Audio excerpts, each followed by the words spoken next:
Segunda de Corintios capítulo 11, vamos a estar leyendo del verso 1 al 3.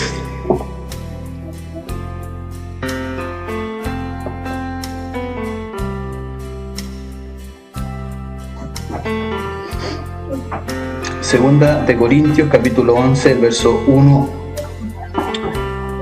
al 3. Búsquela con paciencia. La idea es que todos tengamos la palabra en nuestras manos para poder seguir atentamente la lectura. Son solo 3 versos, pero con una gran importancia para nosotros. Si están todos listos, me levantan su dedito y le damos lectura. Perfecto. Voy a dar lectura entonces, y usted también haga lectura ahí en su casa con voz audible, en el nombre de nuestro Salvador Jesucristo. Y dice así: ojalá me toleraseis un poco de locura, sí, toleradme, porque os celo con celo de Dios, pues os he desposado con un solo esposo, para presentaros como una virgen pura a Cristo.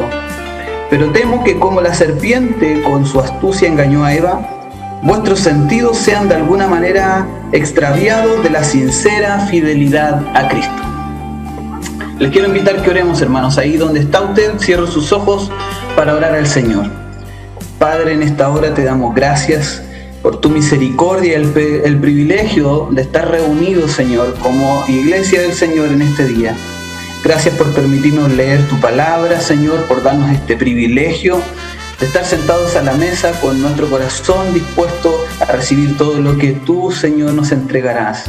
Permítenos, Señor, con humildad de corazón, recibir el consejo de tu palabra y que sea tu Espíritu Santo quien nos guíe, Señor, a través de ella, especialmente a mí en la exposición y a cada uno de mis hermanos, para poder oír, Señor, atentamente, recibir esa palabra y poder vivir, Señor, una vida práctica en ella.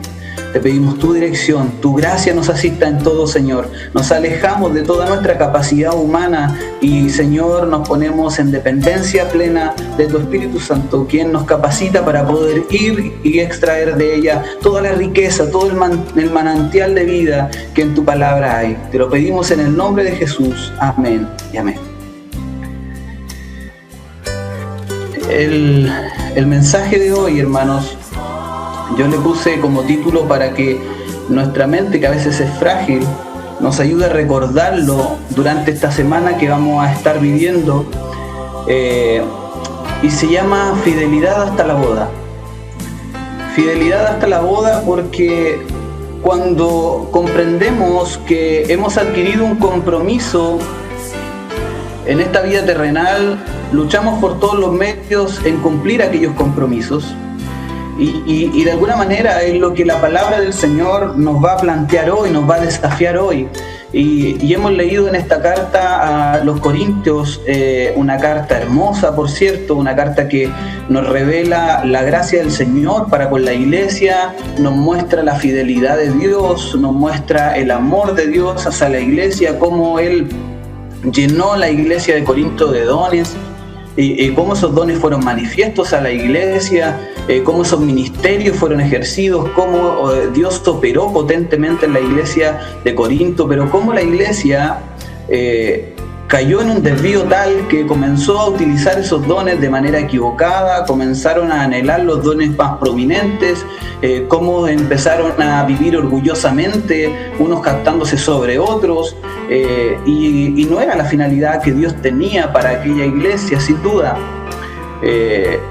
Entraron falsos maestros en ella, comenzaron a cuestionar la autoridad de Pablo como apóstol de Cristo, y de alguna manera desestimar el mensaje porque no era tan elocuente, generó divisiones en la iglesia, y Pablo tiene que defender su ministerio a través de las 2 cartas que Corinto nos presenta, pero particularmente en esta primera, no solo tiene que defender su ministerio, sino que también tiene que respaldar y argumentar respecto a por qué él ejerce la disciplina en la iglesia, cuál es la misión de ejercerla, el por qué tiene que llegar a veces con palabras duras a la iglesia para que enmende el camino y se aleje del desvío en el que se encontraba. Y Pablo nos presenta en estos versos que la razón de que él actúe de esa forma con la iglesia es que él tiene temor que la iglesia se aparte de la sincera fidelidad a Cristo. Cuando miramos y examinamos las cartas del apóstol Pablo, nos damos cuenta que cada vez que el apóstol tuvo que argumentar respecto a su apostolado, cuando fue de alguna manera desestimado, cuando fue mirado en menos, cuando fue cuestionado respecto a su oratoria, a su conocimiento, nunca su defensa fue en pro de sí mismo, nunca su defensa fue para volver a tener una posición de preeminencia sobre la iglesia, sino que toda su defensa estaba basada en el deseo de él de que la iglesia no se apartara del evangelio que él les había predicado, porque si desestimaban a Pablo, también desestimaban la verdad que Pablo predicaba, y por lo tanto se alejarían de Cristo. Y este es el temor de un pastor. Yo veo el corazón de Pablo y veo el corazón de un pastor, sea en nuestra iglesia, sea en cualquier iglesia local donde hayan santos que han redimido sus vidas a través de la sangre de Cristo. Y naturalmente me lleva a pensar a mí en cuán grande es la responsabilidad de los siervos de Dios que están por delante de las iglesias, en guardar el corazón, en guardar la vida de los creyentes y de las ovejas de ese redil.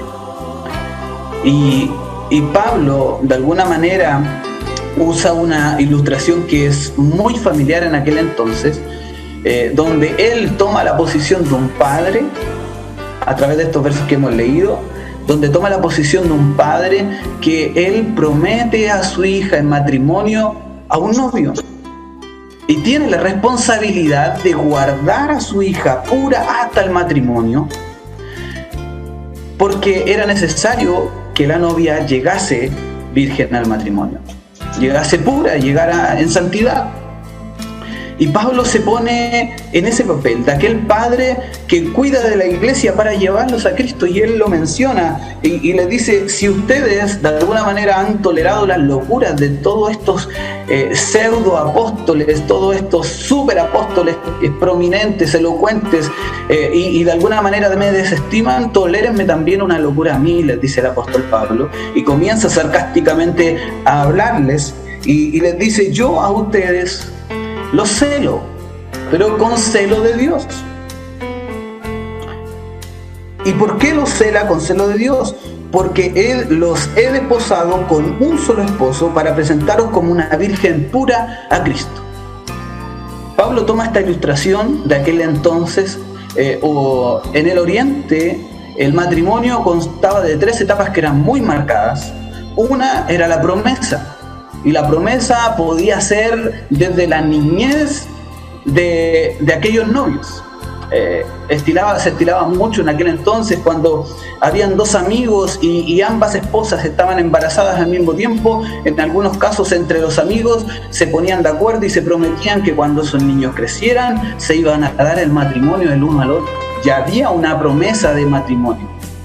O cuando los niños estaban jugando juntos, siendo amigos, los padres estimaban que aquellos llegarían al matrimonio y se daban en promesa.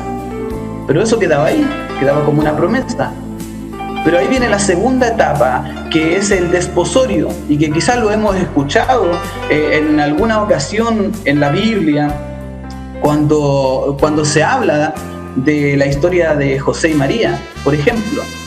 Ellos estaban en esta etapa, se habían desposado y estaban comprometidos al matrimonio de una manera pública, donde ya era indisoluble. Por eso José en algún momento quiere dejar a María y el ángel le habla, le dice que no haga tal cosa, porque todo esto que está ocurriendo provenía de Dios. Estaban en esa etapa donde públicamente habían adquirido un compromiso de matrimonio, y en esa espera era la en que se encontraba María cuando concibió a Jesús de una manera santa.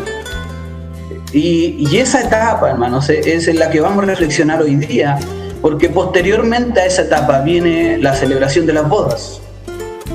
Y de alguna manera nos muestra a nosotros la historia cómo Dios ocupa el mismo método para entregar a la novia que es la iglesia a Cristo, que es el novio. Él promete esta iglesia, Él la elige, veíamos de una manera muy poderosa en la carta a los Efesios, en sus primeros capítulos que estudiábamos, cómo el Señor, Él elige, nos elige desde antes de que todo existiera, cómo Él nos aparta, cómo Él nos santifica y cómo posteriormente a que somos apartados, dice algo importante, que Él nos sella con su espíritu posterior a algo glorioso que debe ocurrir en la vida del creyente, y espero que todos los que estamos acá hayamos experimentado. Yo los quiero llevar a Efesios 1. A Efesios 1, si me acompañan ustedes con sus Biblias en el capítulo 1, en el verso 13, dice que cuando el hombre escucha el Evangelio, mire lo que dice el apóstol en la carta a los Efesios: en Cristo también vosotros, en Él, habiendo oído la palabra de verdad, el Evangelio de vuestra salvación, y habiendo creído en Él, fuisteis sellados por el Espíritu de la promesa. Yo creo que todos los que estamos aquí, en algún momento, dejamos de ser simplemente oidores olvidadizos y terminamos siendo oidores reales del mensaje de salvación, y creímos en Él, y cuando creímos en Él fuimos sellados por el Espíritu Santo. Yo no sé cuántos de los que están aquí tienen testimonio de aquello, de que verdaderamente hemos sido sellados por el Espíritu. Espero que la mayoría sí tengamos testimonio del Espíritu Santo de Dios a nuestro espíritu, de que somos hijos de Dios y que hoy somos parte de su pueblo. Cuando el hombre cree en Cristo, cree en el Evangelio, cree en la palabra de verdad, es sellado con el Espíritu Santo y forma parte de la iglesia del Señor. ¿Y qué es la iglesia del Señor? La iglesia del Señor es la congregación de los santos de todos los tiempos, de todas las naciones y hasta el fin de los tiempos, aquellos que han sido lavados y redimidos en la sangre de Cristo y que han sido justificados de sus pecados por medio de la fe en el Hijo de Dios. Esa es la iglesia. Ahora le pregunto yo, ¿usted es la iglesia del Señor? Sí, probablemente muchas de nuestras manos se levantarían porque nos hemos comprendido de que nada valíamos, pero Cristo nos ha redimido para Dios y hoy formamos parte de su iglesia. Y no solo la iglesia primera de Chillán, sino que la iglesia universal de Cristo es la novia que debe prepararse durante este desposorio en el que ya fuimos prometidos, en el que ya fuimos entregados. Si no hemos comprometido, Pablo lo dice: yo la he desposado con un solo marido. La iglesia del Señor pertenece a un solo marido y ese es Cristo. Y Pablo está actuando, hermanos, de alguna manera. En aquel entonces, en el Oriente, se estilaba mucho de que hubiese un padrino, hubiese un amigo del novio, el que cuidaba de que tanto el novio como la novia llegaran en condiciones de santidad y pureza a la boda. Y Pablo está haciendo esto, él está actuando como el padrino, él está actuando como el amigo, que lo único que desea es que todos estos hermanos en Corinto se guarden, se santifiquen, se limpien cada día, para que cuando llegue el momento de las bodas del Cordero, esa novia se presente sin mancha y sin atadura delante del novio. Y este es el tiempo de espera. Este es el tiempo de espera, hermanos. Y quería reflexionar en esto porque es importante. Estamos en un tiempo peligroso. Estamos en un tiempo que es difícil para la fe. Y es difícil para la fe porque tenemos un enemigo de nuestras almas que lo único que desea es de que no lleguemos santos, puros y sin mancha delante de Él. Somos tentados constantemente, ¿no? Sí, somos tentados constantemente. A veces no a robar, pero sí a blasfemar.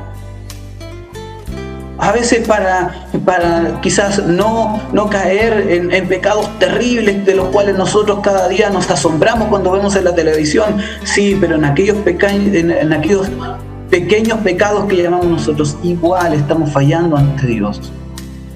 Y estamos manchando nuestra vestidura, aquella con la cual nos presentaremos delante del novio de Cristo. Entonces, hermanos, es importante reflexionar en esto. Dios de alguna manera elige a la iglesia y la inserta en Cristo, porque en Él es donde están reunidas todas las cosas. Dios eligió a un pueblo, miremos hacia atrás, en el Antiguo Testamento Dios eligió a un pueblo e hizo pacto con Él. Hizo pacto, y imaginémoslo ustedes de esta forma, utilizando la misma ilustración que el apóstol Pablo hace. Y Dios hizo pacto con ese pueblo, prometió a ese pueblo que ellos serían su pueblo y Él sería su Dios. Pero Dios fue fiel y el pueblo fue infiel. Y igual que una novia o un novio infiel que se va con sus amantes, de la misma manera el pueblo de Dios dejó a su novio y se fue tras sus amantes, tras los ídolos, apartándose del Señor y alejándose de sus mandamientos y buscando en aquellas cosas lo que solo Dios podía dar. Fueron infieles a Dios. Y a veces, hermanos, sí, nosotros decimos, oh, yo he sido infiel, pero Dios permanece fiel. Pero hermanos, yo quiero invitarles hoy a que examinemos nuestras palabras cuando decimos esto. Porque no podemos excusarnos en que fuimos infieles y Dios permanece fiel. El llamado del Señor a que la iglesia permanezca en fidelidad. Ya no con las excusas de fiel, pero Dios permaneció fiel. No, el llamado del Señor es a permanecer fiel, porque Dios ha prometido y ha entregado a Cristo una iglesia que debe presentarse ante Él fiel, sin mancha y sin atadura. Entonces es bueno reflexionar en esto, porque la pregunta es, ¿estamos en el tiempo entre la segunda y la tercera etapa? ¿Estamos entre el desposorio y la boda del Cordero? La pregunta es, ¿cómo está nuestra santidad ante el Señor? Yo me imagino la preocupación de los pastores de cada una de las iglesias a nivel mundial en cómo hacer para que la iglesia busque la santidad ante el Señor. En cómo hacer para que la iglesia no se aparte de la sincera fidelidad a Cristo. Porque somos tentados. Yo les decía que hay un enemigo de nuestra alma que constantemente nos ataca. Y saben que Satanás es sutil. Porque él no va a ocupar algo totalmente alejado de la verdad. Él va a buscar una verdad muy parecida para alejarnos de la sincera fidelidad a Cristo, para alejarnos de la sincera fidelidad al Evangelio y para apartarnos de la guía del Espíritu, llevándonos a vivir carnalmente. Y esa era la preocupación del apóstol Pablo. Y yo creo, hermanos, que en este tiempo debe haber un autoexamen en cada uno de nosotros y decir si verdaderamente estamos actuando en fidelidad, en sincera fidelidad a Cristo. Yo meditaba en esta palabra que hoy hemos leído, porque si Pablo celaba a la iglesia, nosotros pudiéramos decir, no, pero es que ese sentimiento no es bueno que esté en nosotros. Sí, cuando miramos el celo desde un punto de vista humano, nosotros vamos a encontrar que el celo en nosotros muchas veces es por el deseo de posesión de algo. Ese celo es más movido por un deseo egoísta. Ese celo busca más bien el bien mío que el del otro. Porque cuando yo celo a alguien es por yo sentirme bien. Cuando yo tengo celo de alguna cosa, normalmente está movido por mi egoísmo, por mi orgullo. Pero el celo de Dios es buscando el bien de su propia iglesia. Y ahí yo, hermano, me deleito en la gracia y en el amor del Señor, porque si Dios nos cela, es para el bien de nuestra propia vida. Si Dios busca nuestra santidad, es para el bien de nuestra propia vida. Y a veces vamos a ver al siervo del Señor, a veces vamos a ver a un hermano, a veces vamos a ver a tu padre joven, a veces vamos a ver a tu hijo hermano, para decirte que busques santidad para el Señor. Que ya no es tiempo de estar de alguna manera buscando y probando porque tienes un esposo que aguarda santo hasta el día en que nos reunamos en gloria con Él.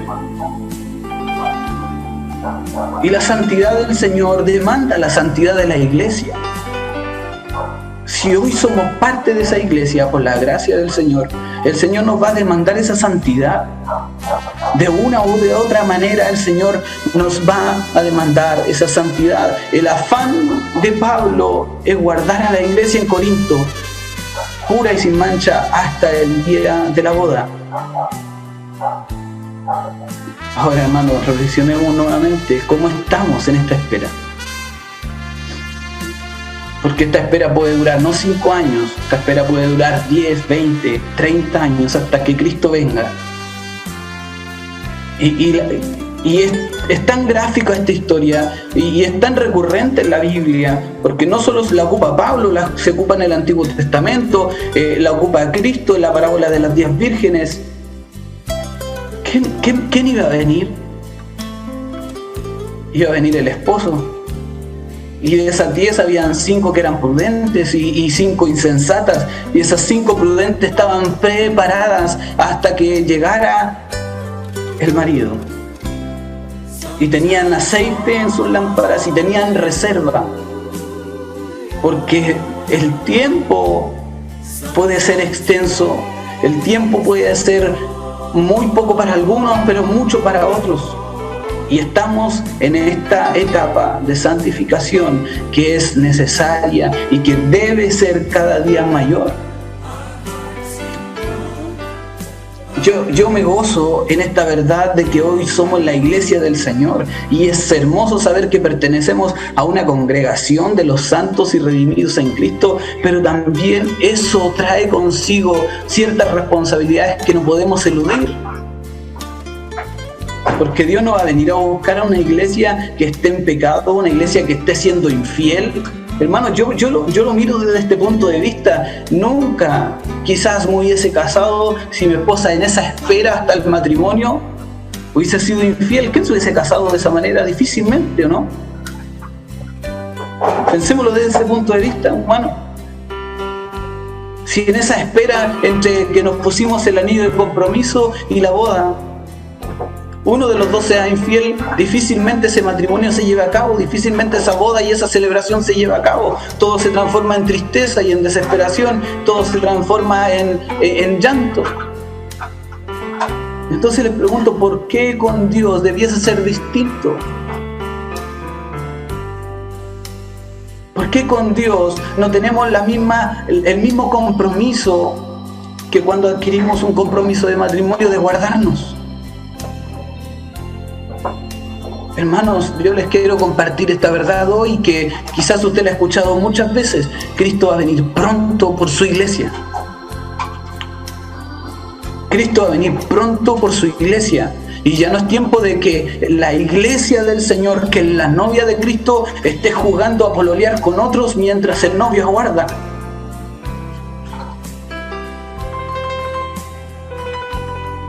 Cristo va a venir a buscar una iglesia que sea fiel. Por eso el título de este mensaje se llama Fidelidad hasta la boda, porque ya fuimos desposados con Cristo. Pero el apóstol Pablo le dice a la iglesia en Corinto: pues os he desposado con un solo esposo, no con muchos, con uno solo, para presentaros como una virgen pura a Cristo, como una iglesia santa a Cristo, como una iglesia limpia a Cristo. Una vez escuchaba a alguien que decía, pero a veces nos comportamos como los chanchitos que los lavan, pero ellos al ratito van y se revuelcan en el lodo de nuevo. Así nos comportamos muchas veces. Venimos a Cristo, Dios nos limpia, nos santifica y nos volvemos a ensuciar. Hermanos, Dios busca una iglesia limpia y sin mancha. Y quizás hoy no era el mensaje que usted quería oír, pero quizás era el mensaje que Dios nos quería entregar. Dios conmovía mi corazón con esta palabra. Porque el tiempo es corto y el peligro está latente. Todos los días en tus redes sociales, en tu computador, donde vas a comprar, te encuentras con personas que de una u otra manera te van a tentar. El esposo es tentado a ser infiel, la esposa es tentada a ser infiel, el hijo es tentado en la droga, la hija es tentada en las redes sociales para caer en cosas que no debe. Hermanos, estamos siendo tentados por todos lados.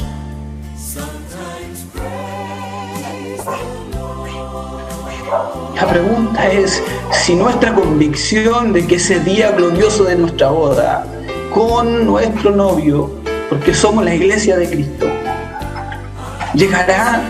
Esa convicción es tan potente como para vivir en santidad hasta que ese día llegue. Dios nos anime a aquello hoy.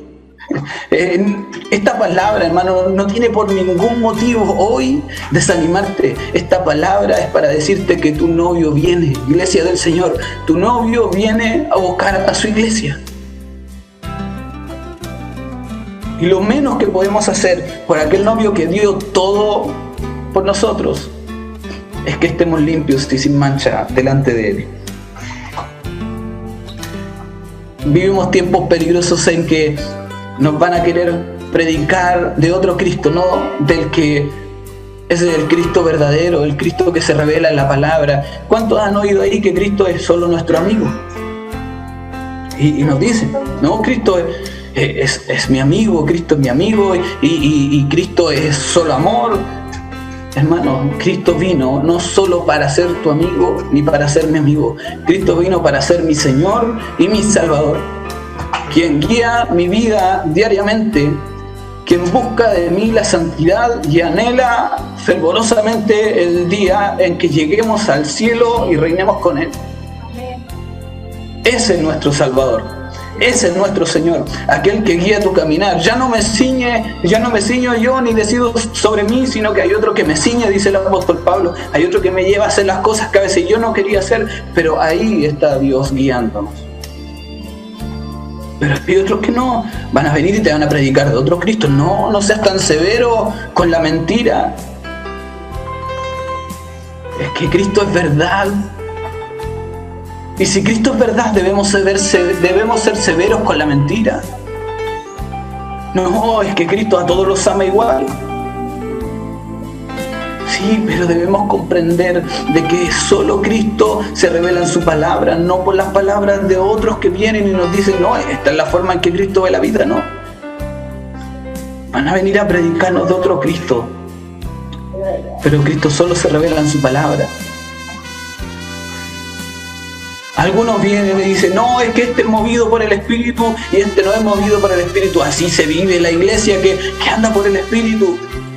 Van a venir otros a decirnos, no, es que allá está el Espíritu, porque allá hay poder y hay sanidades. Sí, pero quizás no han considerado de que el Espíritu está donde hay una vida de obediencia y sometimiento a la palabra del Señor. No necesitamos grandes demostraciones de poder de Dios para ver una vida guiada por el Espíritu. Necesitamos ver vidas sometidas, obedientes y siendo guiadas por el Espíritu Santo del Señor, mostrando los frutos del Espíritu en ella. Lo demás, hermanos, en muchas iglesias es emocionalismo. Pero nos van a venir a hablar de callaste el Espíritu. Dice el apóstol Pablo, cuidado con eso. Nos van a venir a predicar de otro evangelio. Que en la iglesia en Corinto, pasó en Gálatas también. Decían, Cristo, bien, todo bien, Jesús, bien.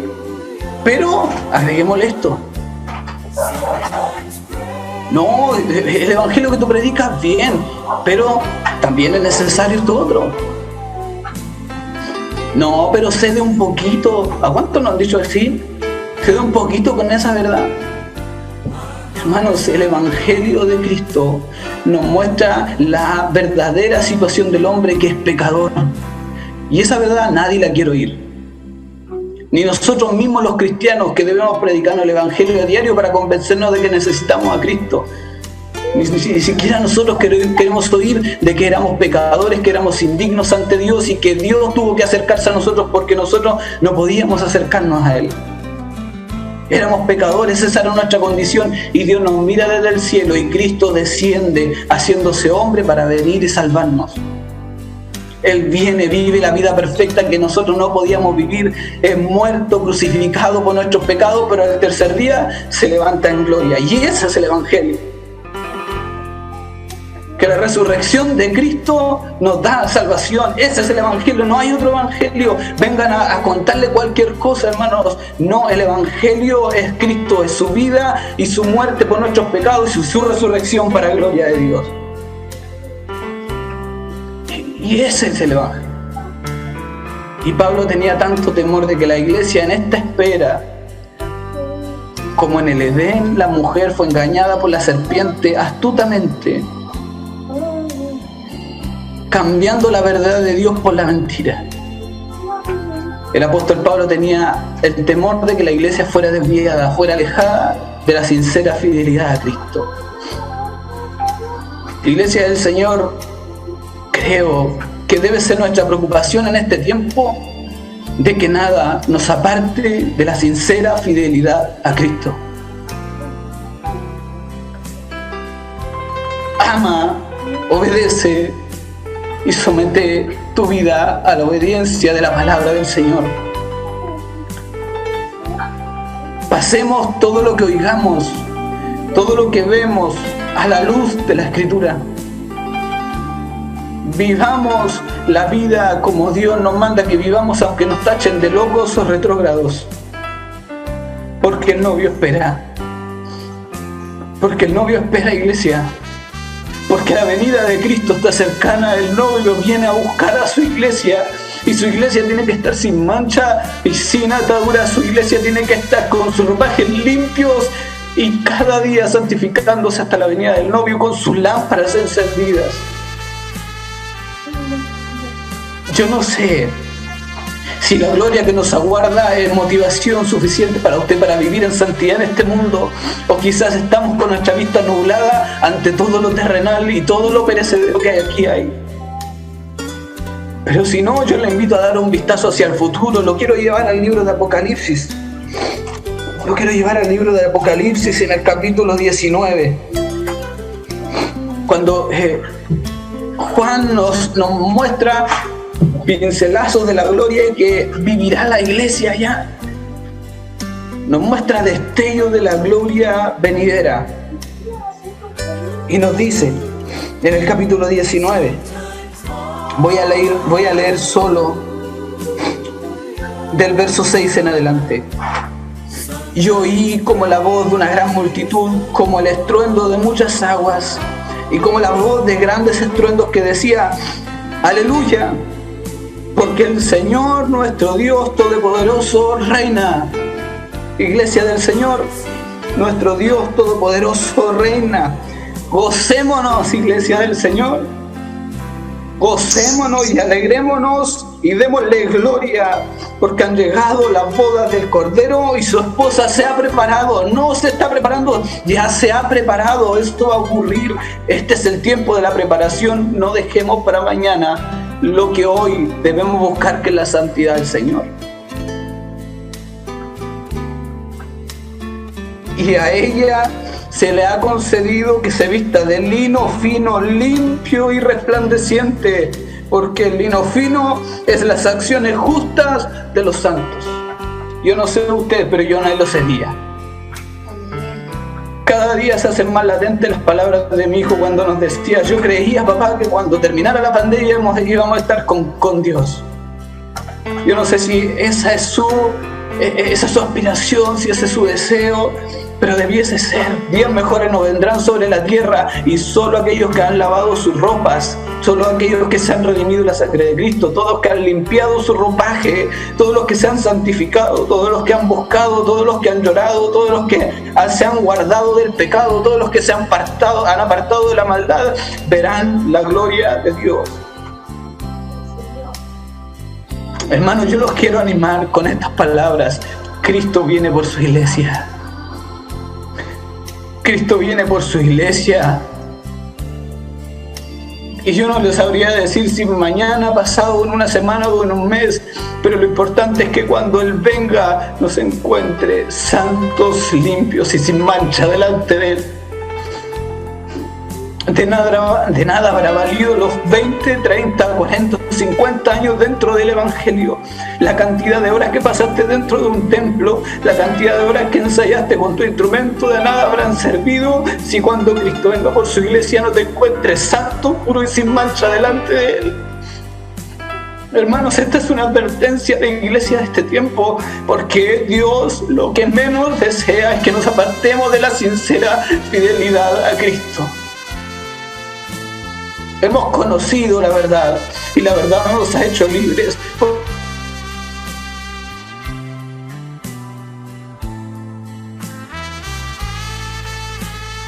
esclavitud. Comparto una ilustración que quiero compartirla con usted. Si en el Antiguo Testamento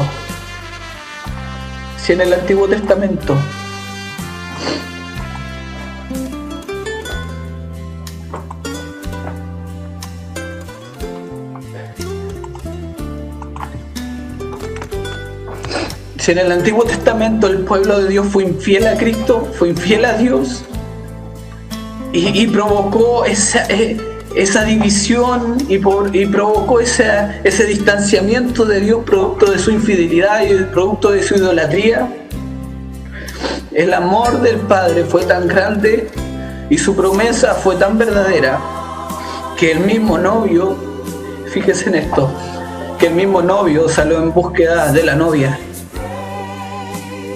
y la encontró en el mercado de esclavos y la volvió a comprar para casarse nuevamente con ella.